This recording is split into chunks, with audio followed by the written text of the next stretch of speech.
Hello everyone, welcome back. This is Ajit. Today we are going to learn about figure of speech. So friends, आज के इस video class में मैं आप सभी के लिए लेकर आया हूँ फिगर ऑफ स्पीच, जो बहुत ही इम्पोर्टेंट टॉपिक है, जो आपके इंटर के लिए भी बहुत ही इम्पोर्टेंट होता है। इंटर के बोर्ड के एग्जाम में इसमें से 4 नंबर के क्वेश्चन पूछे जाते हैं, जिसपे आप लोगों को 2 नंबर इसके एग्जाम्पल पर और 2 नंबर इसके डेफिनेशन से मिलता है। सो फ्रेंड्स, वीडियो में आगे बढ़ने से पहले आप लोगों से रिक्वेस्ट है कि वीडियो को एंड तक देखें और ध्यान से देखें, ताकि आप लोगों को सारे कॉन्सेप्ट आसानी से समझ में आए। और गाइस, अगर आप लोग हमारे इस चैनल पर पहली बार आए हैं तो हमारे इस चैनल को सब्सक्राइब कर लीजिए, साथ में बेल आइकन को भी प्रेस कर दीजिएगा, ताकि हमारे आने वाले नए वीडियो के नोटिफिकेशन सबसे पहले आप सब तक पहुंच जाए। सो फ्रेंड्स, चलिए अब हम लोग वीडियो को स्टार्ट करते हैं।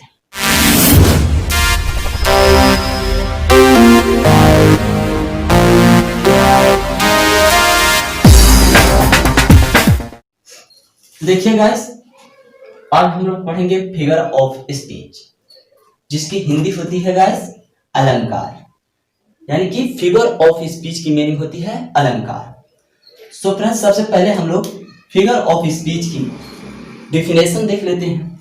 तो देखिए गाइस, यहाँ पर लुक एट इट।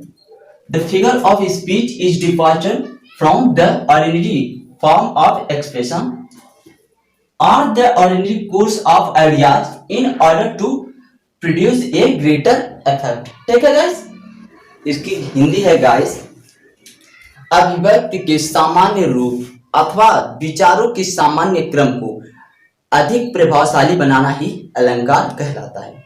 यानी कि इसका कार्य है काव्य की शोभा बढ़ाना, इससे काव्य की शोभा बढ़ती है guys.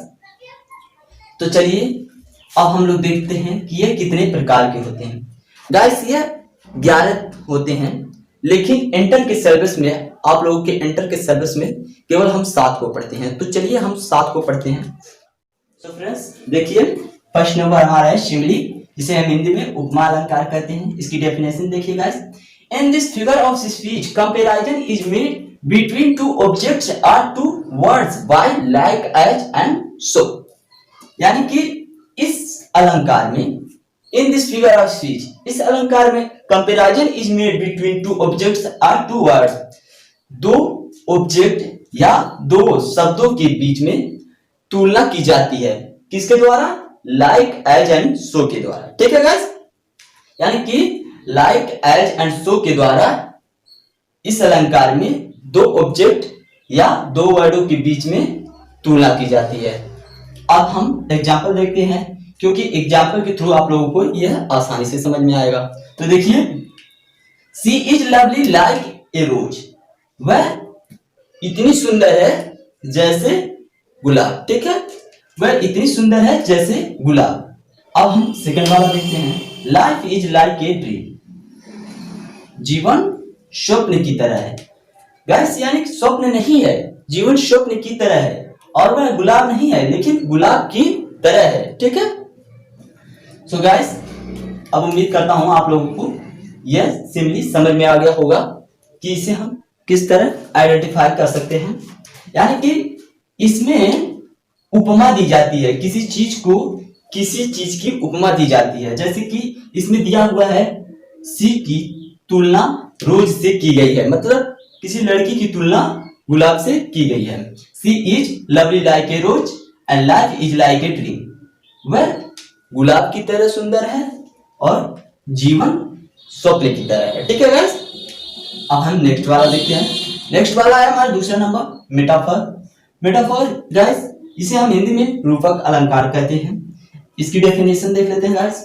In this figure of speech the word like as and so are not used, it contains form of same. In this figure of speech, इस अलंकार में the word like as and so are not use, इस अलंकार में as, so and like प्रयोग नहीं किए जाते हैं, but it contains form of simile, लेकिन यह सिमिली के स्वरूप को दर्शाता है।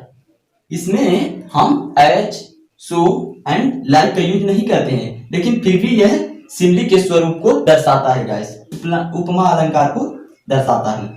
अब इसकी एग्जांपल देख लेते हैं गाइस, क्योंकि एग्जांपल के थ्रू ही आप लोगों को समझ में आएगा और इसके एग्जाम्पल याद रखना बहुत ही महत्वपूर्ण है गाइस। तो देखिए, लाइफ इज ड्रीम, लाइफ स्वप्न है। इसमें हम लोग क्या करते थे, सिमिली में हम किसी चीज की उपमा देते थे, लेकिन हम इसमें उपमा नहीं देंगे गाइस, इसमें हम सीधे उसी चीज को बोल देंगे, एक्चुअल में उसी चीज को हम बोल देंगे।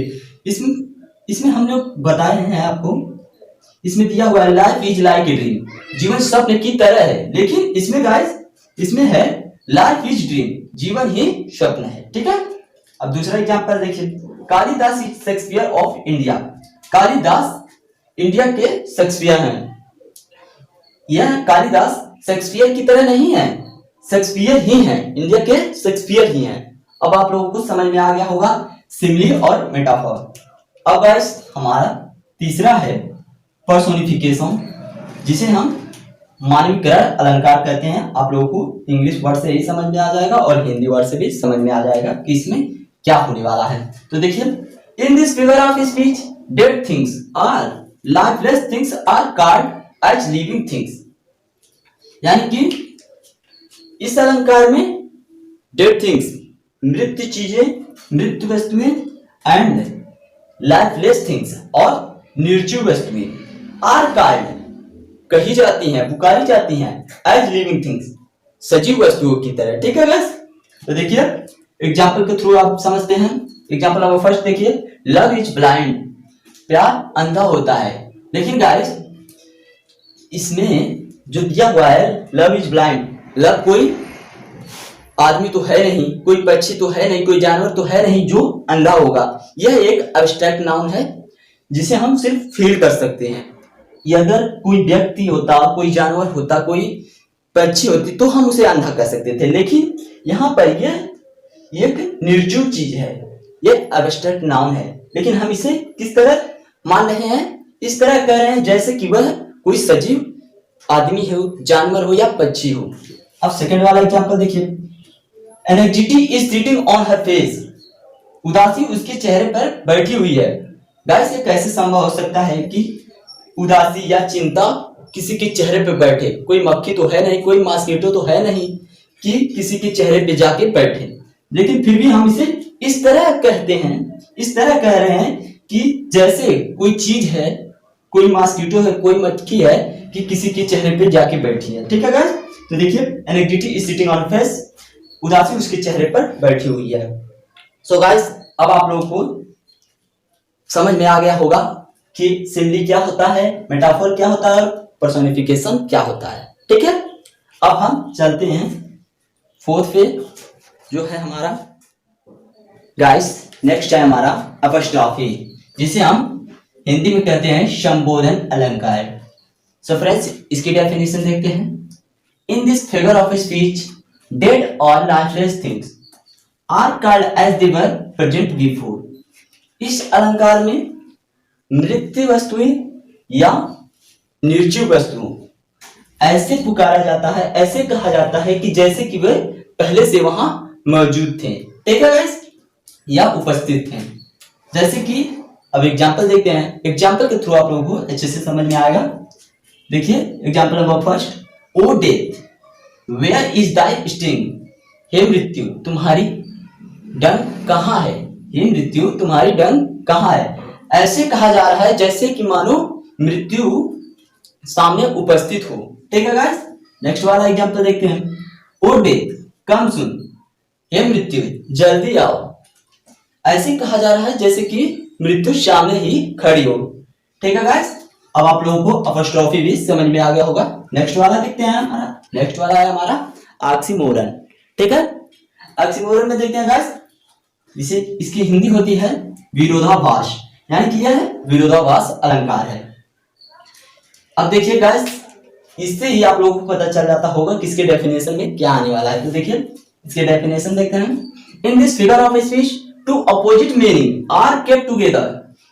इन दिस फिगर ऑफ स्पीच, इस अलंकार में टू अपोजिट मीनिंग, दो विरोध करने वाले अर्थ एक साथ सेंटेंस में रखे जाते हैं, एक साथ रखे जाते हैं, केप्ट टुगेदर। ठीक है, तो देखिए एग्जांपल देखिए, एग्जांपल के थ्रू आप लोगों को अच्छे से समझ में आएगा guys.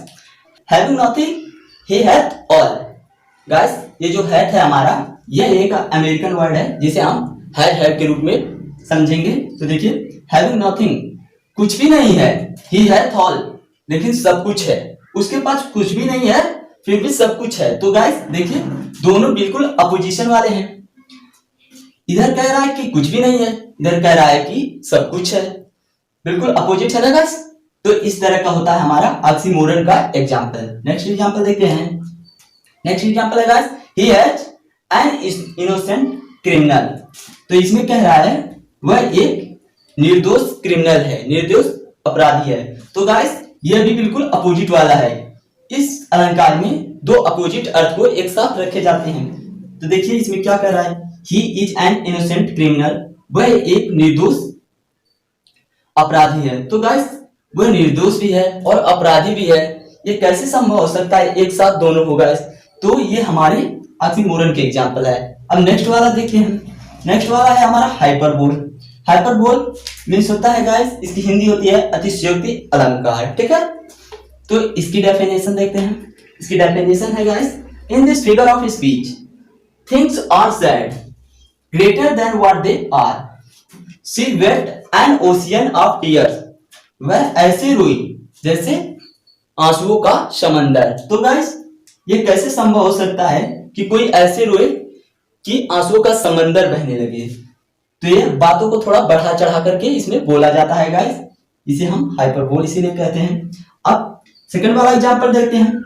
10,000 saw I at a glance, मैंने 10,000 लोगों को एक साथ भीड़ में देखा या एक साथ देखा। ये कैसे संभव है?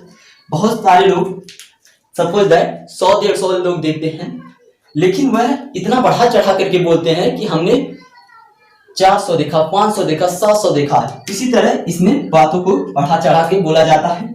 10,000 saw I at a glance, मैंने 10,000 लोगों को एक साथ देखा। यह हमारे पत्रकारों में कूट कूट कर भरी होती है गाइस कि छोटी बातों को बढ़ा चढ़ा कर बोला जाए। तो ये था हमारा हाइपरबोल। अब नेक्स्ट वाला देखते हैं। हमारा नेक्स्ट वाला है गाइस अमोनोटोपिया। तो अमोनोटोपिया की हिंदी होती है गाइस ध्वनि सूचक अलंकार। अब इससे आप लोगों को पता चल गया होगा कि इसकी डेफिनेशन में क्या आने वाला है। ध्वनि सूचक अलंकार यानी कि इसकी डेफिनेशन देखते हैं। In this figure of speech sound suggests the meaning. इस अलंकार में ध्वनि मीनिंग को सजेस्ट करती है, मीनिंग को आइडेंटिफाई करती है, अर्थ को बताती है, ठीक है गाइस। तो देखिए यहां देखिए example number first, hissing of snake, यानी कि सांपों का फुफकारना। फुफकारता कौन है गाइस? सांप फुफकारते हैं। तो हिसिंग से पता चलता है कि जो जानवर है वह क्या है? सांप है। केवल सांप ही फुफकारता है, तो इससे अर्थ पता चल जाता है। अब देखिए सेकंड वाला एग्जांपल, मर्मरिंग ऑफ रिवर, नदियों का कलकलाना, नदियों का कलकल करना। तो गाइस कल कल क्या करता है? कौन करता है? नदियां करती हैं और कोई नहीं कर सकता। तो इसके साउंड से, इस अलंकार में साउंड से ही पता चलता है कि आगे क्या चीज होने वाला है और क्या है, ठीक है। सो गाइस, सो फ्रेंड्स, ये थे हमारे फिगर ऑफ स्पीच। मैं उम्मीद करता हूं आप लोगों को आसानी से समझ में आया होगा और आप लोग इससे अच्छे से समझ गए होंगे। तो मिलते हैं हमारे नेक्स्ट वीडियो में, तब तक के लिए बाय बाय।